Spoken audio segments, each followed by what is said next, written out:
خاصیت یاروا از بازگشت خود پشیمان نیست. این خانم 38 ساله خواهر بزرگمهر و جمشید یاروف 14 دکبر با شوهر و فرزندانش از آلمان به تاجیکستان برگشت. من راستیگه تماما در تعجب و من این فکر نمیکردم که همین خیلی 2 روز دیگه روزه من همین هر لحظه در شبونه میگم که از شب میبینن همین تلفنی برام بگیرن میکنن از ما شب میبرن. خاصیت یاروا با خانواده‌اش بعد از حبس برادرش بزرگمهر ابتدای سال 2017 به اروپا رفته درخواست پناهندگی کرده بود. خاصیت قبلا ادعا کرده بود که در تاجیکستان برای فعالیت‌های سیاسی نسبتش با ماده افراطگرایی پرونده جنایتی باز شده است. من عضو یگان گروه یا که نشده بودم یکی قطعا همه صحبت میکردیم قطعا همه یک خیل بودیم.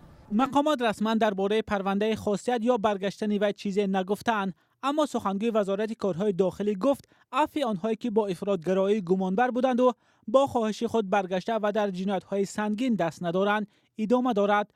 یاروا میگوید بازگشتش به خاطر نگاهبینی مادر پیرش بوده است. سر و صدا درباره با مقامات قبلا موافقه شدن سفرش را رد میکند.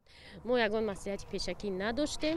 ما فقط قطعی برادرم جمشید فکر کردیم اگر که در حقیقت چقدر که مقامات میگوید که یگان چی نیست نفرایی که رفتن میتونن آزادانه برگردن میتونن آزادانه مثلا فکرشون بیان کنن. ما به همین خاطر خواستیم یکم آدمای همو حساب شویم که ما اومدیم ما رو چخیل قبول میکنن یعنی که همیشه دیگران مثال اینا قبول میکنن.